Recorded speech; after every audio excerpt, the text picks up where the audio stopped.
para a exposição desta noite, teremos como reflexão o tema Diante das Provações. E como expositor, é uma alegria nós recebemos aqui nosso amigo Alexandre Moll. Alexandre é um profundo estudador da filosofia espírita, coordenador do Departamento de Estudos Doutrinários, é também coordenador de palestra do Centro Espírita Jesus de Nazaré, facilitador de grupos de estudo e experiente orador. Portanto, Alexandre, seja bem-vindo e uma boa palestra. Obrigado. Bom, pessoal, boa noite, né? É um prazer estar aqui. Nós somos pegos de surpresas, né? A Thaís, que viria fazer a palestra, infelizmente não pôde vir. Aí, nós estamos aqui para substituí-la. E aí nós escolhemos uma lição que eu acho que ela tem a ver com o que nós estamos vivendo, o momento em que nós estamos vivendo, né? Esse momento de pandemia, do vírus, e o que a gente percebe que as pessoas, nós, né, estamos todos, de certa forma, apreensivos, outros estão desesperados, né? Então, nós tentamos pegar uma lição que tem a ver com o que está acontecendo. Eu fui lá no livro do Emmanuel, que é o livro Fonte Viva, e o Emmanuel, dentro daquele mesmo roteiro que ele faz os seus outros textos, ele vai numa passagem evangélica, ele pega uma passagem evangélica ali, não sei como que ele escolhe, tem lá seus critérios, e a partir dela ele discorre, e hoje ele vai lá em Paulo aos Romanos, no capítulo 3, versículo 16, né? Lembrando que Paulo, o apóstolo dos gentios, ele foi encarregado de levar a palavra de Jesus para os gentios, né? Gentios eram aqueles que não eram hebreus, que não eram judeus, eram gentios. E o Paulo, ele tem uma característica porque ele era no começo da sua carreira como religioso, ele era um doutor da lei, né? Tinha esse título, doutores da lei, eram aqueles homens que estudavam as leis dos antigos profetas e eles eram encarregados de fazer da parte do religiosa, né? E, num dado momento, Paulo, observando o movimento do cristianismo nascente, ele incomodado com aquele movimento, assim como também outras pessoas, ele parte para um confrontamento e para a perseguição dos cristãos. E aí ele se chamava Saulo, né, que era o grande da cidade de Tarso, já morava em Jerusalém nessa época, e ele então comanda um pequeno exército até Damasco, hoje a capital da Síria, e lá ele vai perseguir um homem chamado Ananias, que era um homem que fazia curas, né, e que arrebatava alguns seguidores. Chegando lá, diz a história, diz o Evangelho, e também diz um livro chamado Paulo e Estevão, de autoria do Emmanuel também, que quando ele está chegando em Damasco, na porta de Damasco, ele teria visto uma luz, né, que se apresenta na figura de Jesus, e que antes, porém, essa luz chama pelo nome dele, Saulo, Saulo, por que tu me persegues? Diz a literatura que ele então caiu do seu cavalo, caiu-se ao chão, ficou cego, e foi levado a Damasco até uma espécie de um hospital, onde um homem fazia curas, e esse homem era exatamente o tal do Ananias. E o Ananias, então, com procedimento de mãos, né, provavelmente uma cura espiritual, restituiu a visão a Paulo.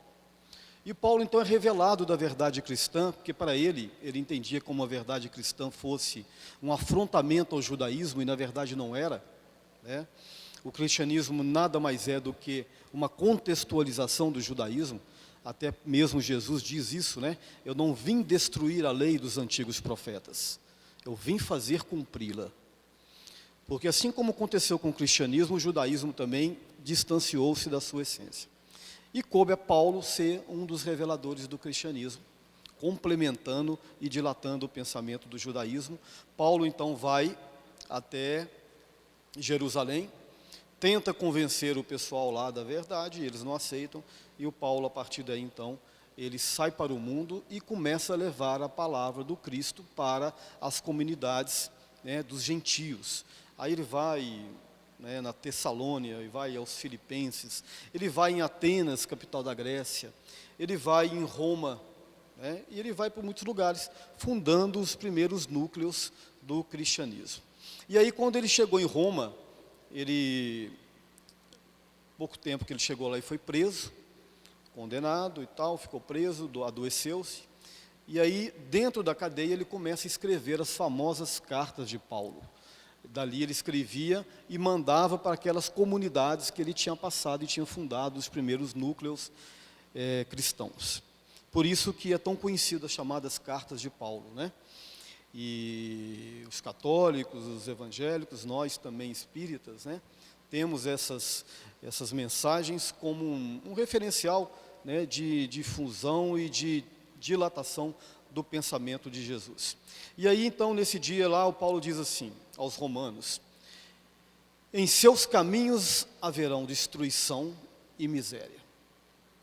Então, é uma passagem assim meio catastrófica, né, meio pesada. Mas nós vamos buscar entender isso dentro da ótica do Emmanuel, né? Que na verdade é exatamente o contrário do que a princípio a gente ouve. Mas de antemão eu vou tentar já fazer aqui uma pequena dissertação a respeito, né? No meu ponto de vista, quando Paulo coloca que em seus caminhos haverá destruição e miséria, é porque os espíritos que habitam esse planeta, que ainda está num processo de transformação, né, nós nomeamos isso de um mundo de provas e expiação. O Allan Kardec trabalha essa questão, né, de um ponto de vista didático, né, mundos primitivos, prova e expiação, regeneração, mundos ditosos e mundos felizes. Mundos felizes e mundos ditosos. É apenas uma divisão didática para a gente entender que as coletividades, assim como os homens, eles passam por um momento de evolução e de transformação. Então, o mundo que nós habitamos ainda é chamado de um mundo de provas e expiação, ou seja, um mundo de destruição e de misérias, porque é um mundo que recebe espíritos que estão ainda numa fase de transformação. Nós somos espíritos que temos uma matriz de ignorância, grande ainda, mas já temos lampejos de intelectualidade e de espiritualidade. Então nós vivemos, como diz o próprio Emmanuel, entre sombras e luzes, né? Nós vivemos ainda nesse dualismo entre o bem e o mal. Eu gosto muito do filósofo Platão, né? E todos vocês conhecem. E o Platão, ele criou um conceito chamado de dualismo platônico, né? Ele trabalha o conceito de um mundo das ideias e o mundo concreto, do mundo sensível, que ele chama de mundo sensível, né? Ao contrário de outros filósofos, como Aristóteles, por exemplo, que era um realista, né? Trabalha mais o chão, mais o terra aqui. Platão, ele já trabalha mais as questões de natureza espiritual e tal, né? Então, nessa ideia dele de mundo das ideias e o mundo concreto, ele coloca que a alma habita o mundo das ideias, e a alma é a essência boa. E a alma, quando vem no mundo concreto, ela experimenta as dores, ela experimenta as destruições e a miséria, mas mantém a sua característica, a sua essência, que é a essência da bondade. Tem um mito, uma metáfora, né? O Platão, ele se assemelha a Jesus, ele trabalha muito a questão de metáforas, ele tenta passar a sua ideia e dá os seus exemplos, suas parábolas, né? E aí ele trabalha uma metáfora que chama do cocheiro. Ele diz que a alma, ela é como se fosse um cocheiro, né, com uma carruagem, e essa carruagem tem 2 cavalos.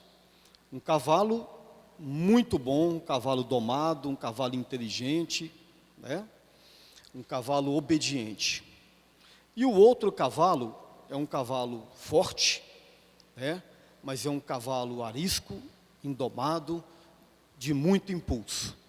Aí ele faz a chamada tríade de Platão. Ele coloca que o cocheiro é a alma, E a alma tem que dominar as suas impulsividades materiais, físicas, que é o cavalo indomado, e dominar o seu lado bom, que é o lado já do desenvolvimento espiritual. Então, esse dualismo dele realmente tem razão, está dentro de nós, né? A gente tem lampejos de animalidade e lampejos de sentimentos bons e de coisas boas, né? Tem até uma historinha que aconteceu lá nos Estados Unidos, começo do século passado. Um repórter foi entrevistar um chefe Sioux, já bem velhinho e tal, e um repórter de Nova York, de um jornal, e falou com ele assim: olha, isso está naquela revista Seleções, quem é o mais antigo lembra das revistinhas Seleções, né? E aí ele pergunta assim para esse chefe Sioux: os indígenas, eles têm comportamentos, né, assim, num momento muito animalizados, em outros momentos muito ingênuos, né, parece uma criança e tal. Aí ele respondeu assim: por que isso, né? Ele respondeu assim: olha, nós temos 2 ursos se degladiando dentro de nós, um muito mau e um muito bom. E o repórter perguntou: e qual dos 2 vence a batalha? Ele responde: aquele que eu alimento mais. Então, nesse momento que nós vivemos, nós temos o urso bom, que representa os nossos instintos, a nossa animalidade, e o urso bom, que representa a nossa essência, a nossa alma, se degladiando. E a nossa alma, o nosso espírito tem que coordenar essas 2 coisas.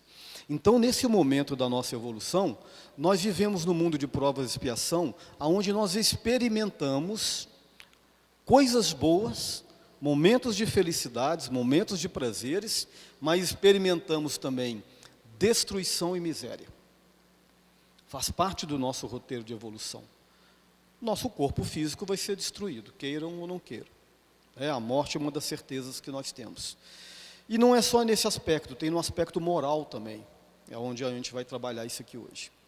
E aí o Emmanuel começa: quando o discípulo se distancia da confiança do mestre e se esquiva da ação nas linhas do exemplo que o seu divino apostolado nos legou, preferindo a senda vasta da infidelidade à própria consciência, cava sem perceber longos abismos de destruição e miséria por onde passa. Quem que é o discípulo aqui? Somos todos nós. Você pode até falar: mas eu não sou discípulo de Jesus. Não, quem sou eu, né? Se você acredita que a palavra de Jesus é verdadeira, e se você tenta seguir os ensinamentos de Jesus, bem ou mal você é um discípulo. Você pode não ser um bom discípulo, mas que você é discípulo, você é discípulo. Porque a gente acha que discípulos foram só aqueles 12, né? Que Jesus arrebanhou ali. Foram também, mas é muito mais do que isso. Todos nós que um dia cremos na verdade revelada pelo Cristo, somos discípulos do Cristo. Eu posso, como já disse, não ser um bom discípulo ou ser um mau discípulo, mas eu sou um discípulo. E é interessante observarmos o seguinte, porque a ideia de discípulo remonta à ideia de santidade, né? A gente acha que um discípulo é uma pessoa santa. E santa aqui no planeta, santo de verdade, só foi Jesus. Espírito puro de verdade, só foi Jesus. Nós tivemos homens muito bons, espíritos muito bons, mas puro de verdade foi apenas Jesus, né? Então, há momentos em que nós vamos cavar esses abismos. Ele diz aqui: há discípulos que se distanciam da confiança do mestre. Então, a partir do momento que eu passei a crer, né, seja lá na minha iniciação como um católico, ou como um evangélico, ou até mesmo como espírita, né, tendo lampejos de espiritualidade, às vezes eu vou na igreja, às vezes eu largo isso para o lado, às vezes eu volto, mas quando você tem a confiança no Cristo, Mesmo que você não consiga assumir essa confiança, você é um discípulo. E aí você, muitas vezes, esquiva das ações nas linhas do exemplo que o seu divino apostolado nos ligou. Quando você se afasta, naturalmente você se afasta do seu exemplo de divindade. Preferindo a senda vasta da infidelidade à própria consciência. Cava sem perceber lagos, abismos de destruição e miséria por onde você passa. A perspectiva da espiritualidade, ela é muito importante para o homem. Hoje a gente vê uma corrente muito forte combatendo a espiritualidade, combatendo as crenças religiosas. As crenças religiosas, elas têm lá sim os seus defeitos e cometeram sim ao longo do tempo os seus abusos, né? Crenças religiosas cometeram menos abusos, mas se é ruim com as crenças religiosas, é muito pior sem elas. Porque um homem sem perspectiva religiosa é um homem que caminha sem orientação e sem um amparo. A não ser que já seja um homem bem desenvolvido espiritualmente. Porque tem criaturas entre nós aqui que realmente são bons por natureza, independentemente de questões religiosas. Mas a maioria de nós, como eu, por exemplo, eu preciso do amparo da religião. E eu percebo isso claramente. Quando eu me afasto, às vezes, da casa espírita, já aconteceu 1, 2 vezes, tento não acontecer isso, em pouco tempo eu entro em desequilíbrio. Por quê? Porque o meu cavalo, que é aquele cavalo indomado, ele é muito forte. E aí eu percebo que eu perco e eu alimento ele muito mais do que eu alimento o meu cavalo bom. E a espiritualidade, a religiosidade, é um amparo, é um freio que você dá nessas questões. Então, quando você se afasta, quando ele fala que se afastar do Cristo, é no sentido de se afastar das suas propostas religiosas também. Afasta-se da igreja católica, afasta da igreja evangélica, não quero saber mais disso. Observem, a nossa vida fica muito mais difícil. Se cristaliza a mente na ociosidade, elimina o bom ânimo no coração dos trabalhadores que o cercam e estrangula as suas próprias oportunidades de servir. Se cristaliza a mente na ociosidade. Quando você sai ou você distancia das perspectivas religiosas, naturalmente você começa a cristalizar a sua mente dentro de uma outra faixa. Isso comumente acontece com a maioria das pessoas. Você começou a comungar numa outra faixa de vibração e de comunhão de ideias, você começa naturalmente a caminhar com pessoas que estão dentro daquele mesmo patamar que você está. Diga com quem tu andas, que eu direi com quem tu és. E é grande verdade. É uma questão de similitude, é uma questão de sintonia vibratória. Então, quando a gente sai das casas religiosas, ou da perspectiva religiosa, ou da corrente religiosa que você abraçou, você fica muito mais vulnerável. E quando você enfia a cara na materialidade, você baixa a sua corrente vibratória e naturalmente, é uma questão natural, não é misticismo, é uma questão de comportamento e de vibração, você começa a andar com pessoas ou com situações que estão em acordo com aquilo que você pensa. É uma coisa muito natural. O pensamento é uma força viva. Tudo parte através do nosso pensamento. São ondas mentais que nós emitimos, e essas ondas, elas fluem, e elas são receptivas. Eu penso, eu ajo, eu emito, eu recebo. Se a gente pudesse perceber isso do ponto de vista energético, fatalmente a gente entenderia como que essas coisas acontecem. Inclusive a espiritualidade, ela nos enxerga exatamente pela força do nosso pensamento. Ele tem uma vibração, ele tem uma coloração, né, que fazem variações. É um espectro que tem de energético, né, é o que o André Luiz chama de uma aura, que é uma túnica eletromagnética, segundo ele, que é emanada pelos nossos pensamentos. E os nossos pensamentos mantêm essa túnica energética vibrando em torno de nós. E aí nós emitimos essas ondas mentais e energéticas, e vibramos com as pessoas que estão em volta de nós. É uma questão energética. E aí passa pela força do pensamento. Um pensamento afastado da espiritualidade é um pensamento que normalmente é muito mais vulnerável às influências negativas. E aí, muitas vezes, nós somos a matriz do mal. Nós somos a matriz do mal. E isso é muito importante dentro do aspecto da saúde também. Principalmente dentro da saúde. Eu falei aqui mais cedo, alguns aqui não estavam, né? Tem um livro do André Luiz chamado Evolução em Dois Mundos.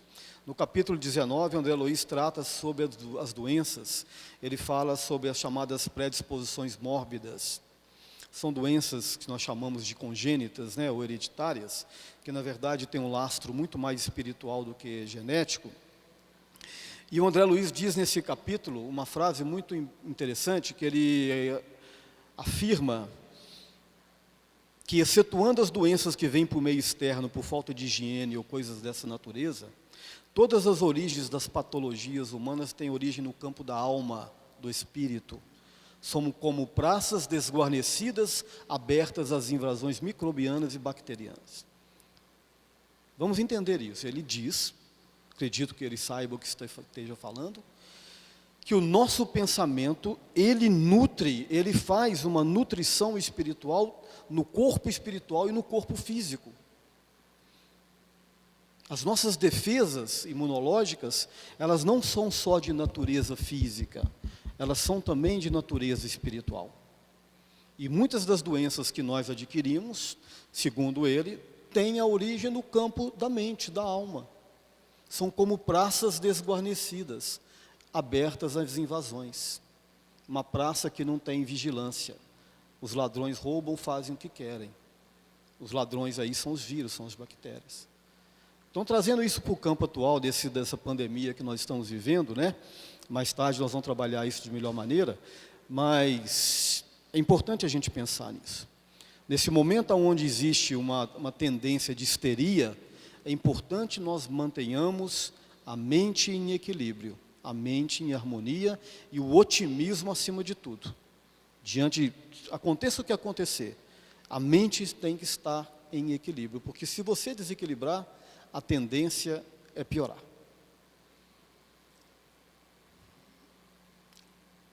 Se desce ao desfiladeiro da negação, destrói as esperanças tenras nos sentimentos de quantos se abeiram da fé e tece vasta rede de sombras para os outros e para si mesmo.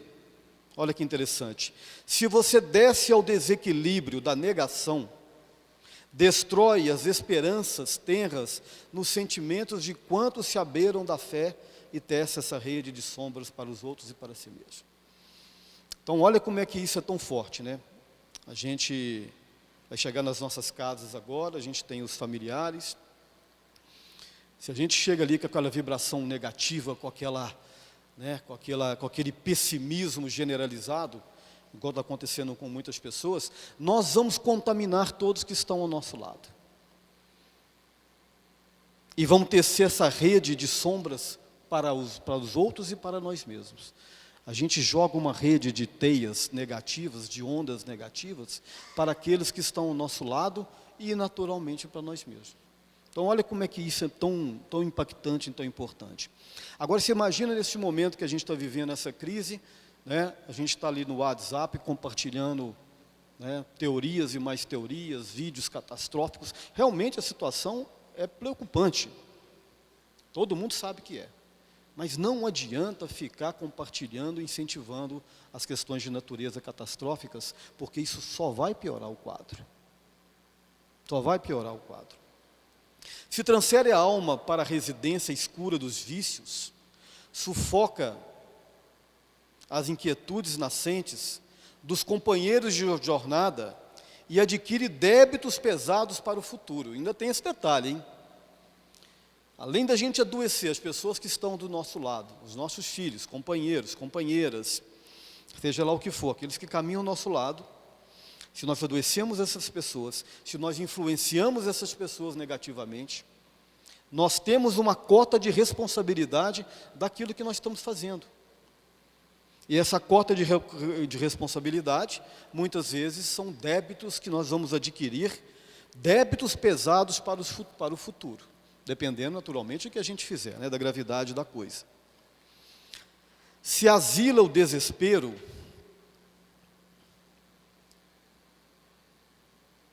se introjeta o desespero, apaga o tênue clarão da confiança na alma do próximo.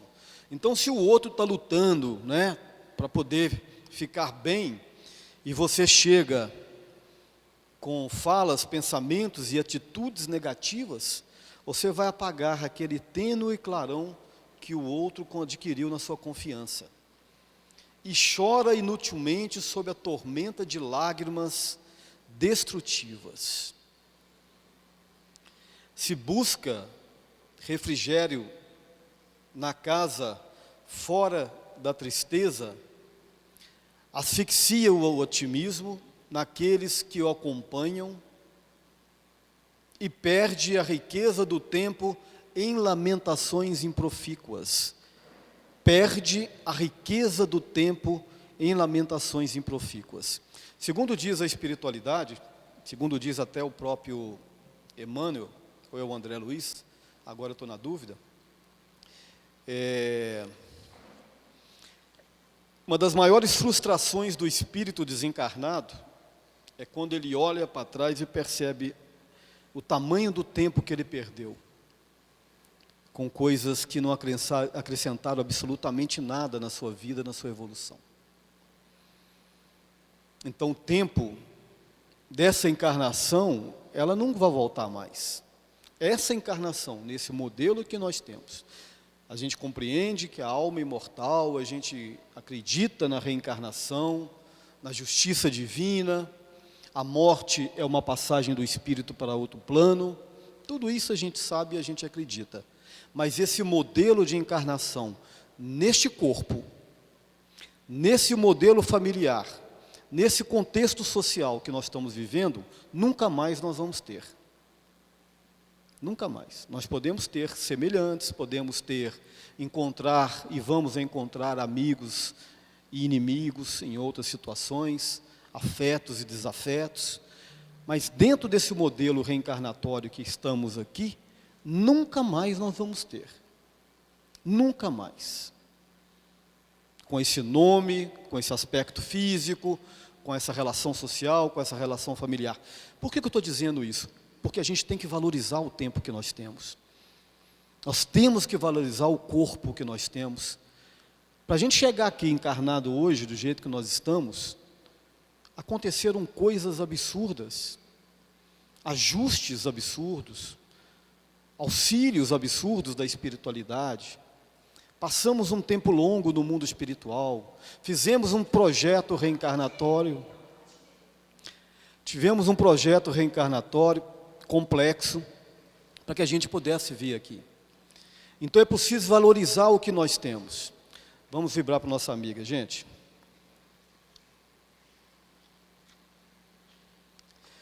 Bom, continuando aqui o Emmanuel. A determinação divina para o aprendiz do Evangelho é seguir adiante. Agora o Emmanuel começa a fechar. A determinação divina para o aprendiz do Evangelho é seguir adiante, ajudando, compreendendo e servindo a todos.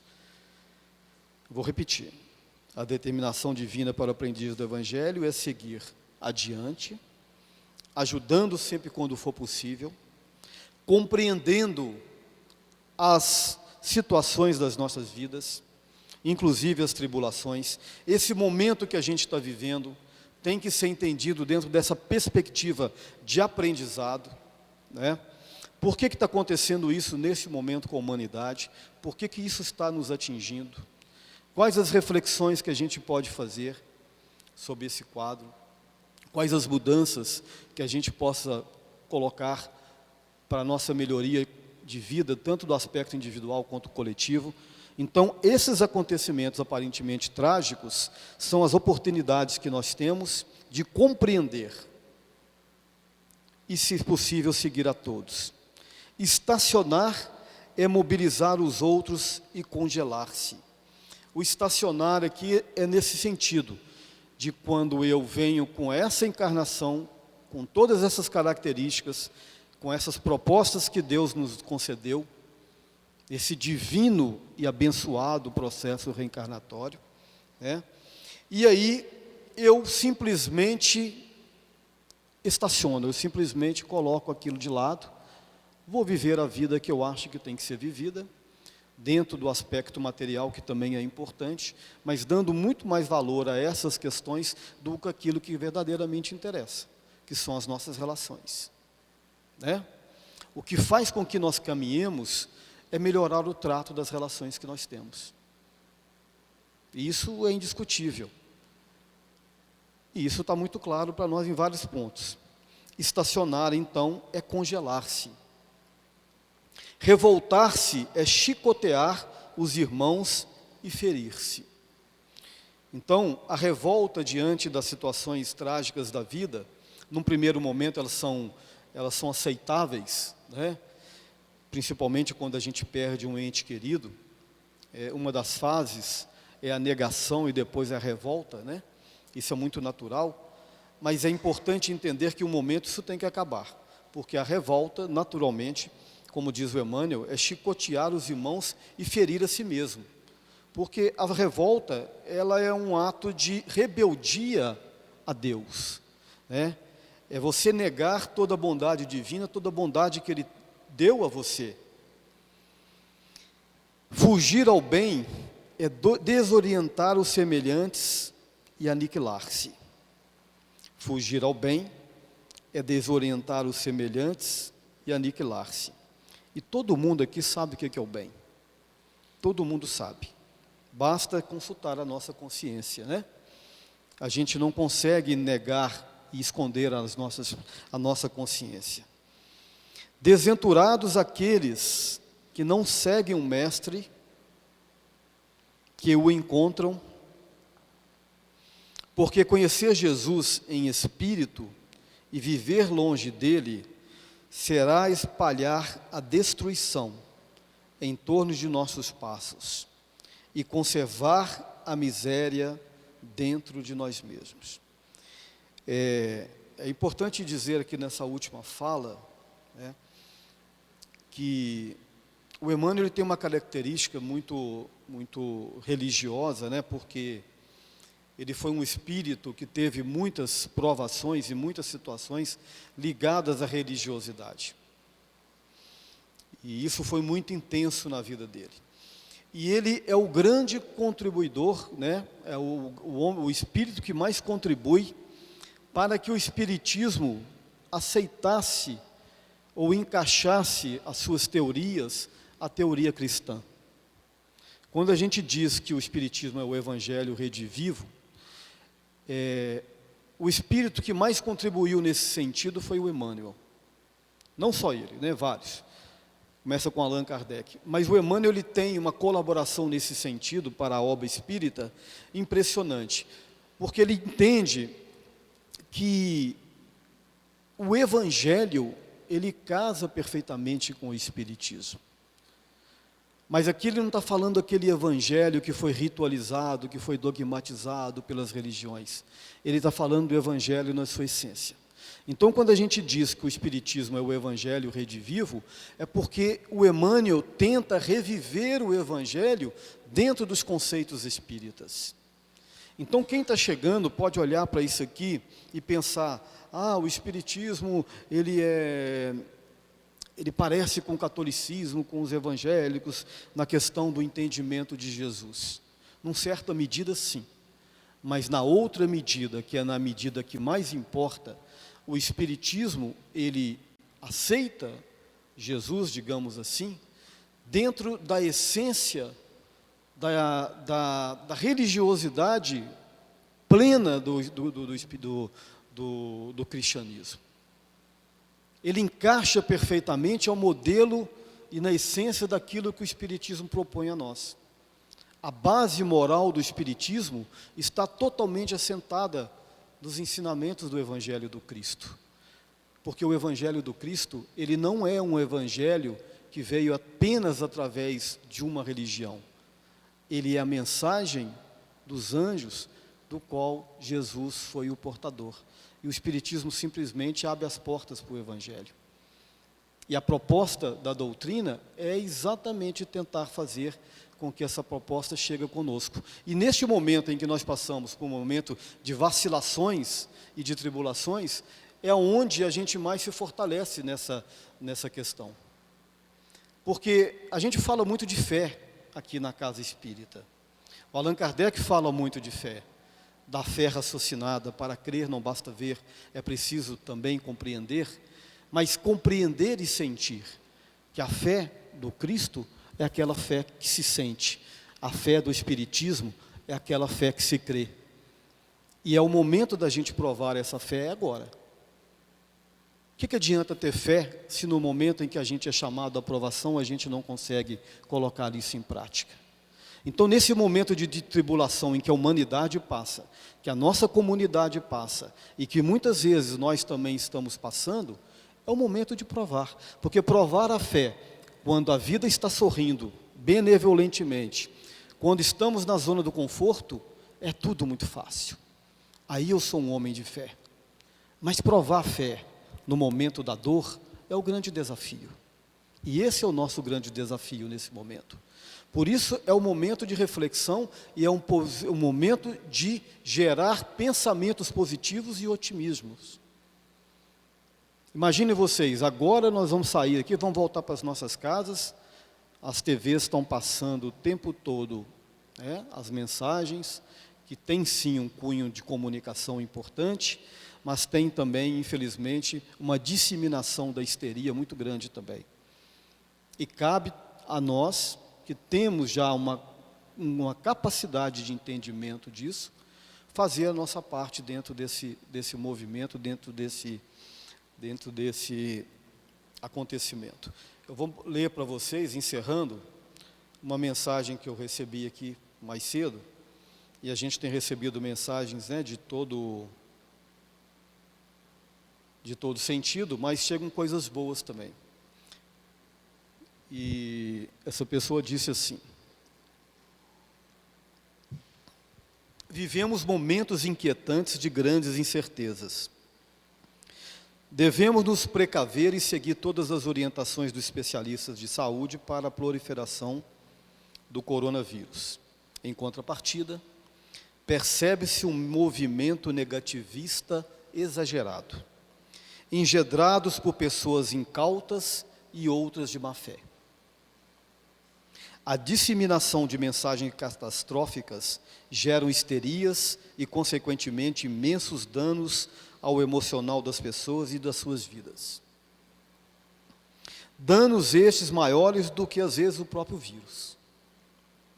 Cabe, então, uma reflexão. Onde está a nossa fé? Onde estão as nossas crenças em Deus e na espiritualidade? Elas só nos atendem quando a vida nos sorri de forma benevolente e quando estamos na zona de conforto?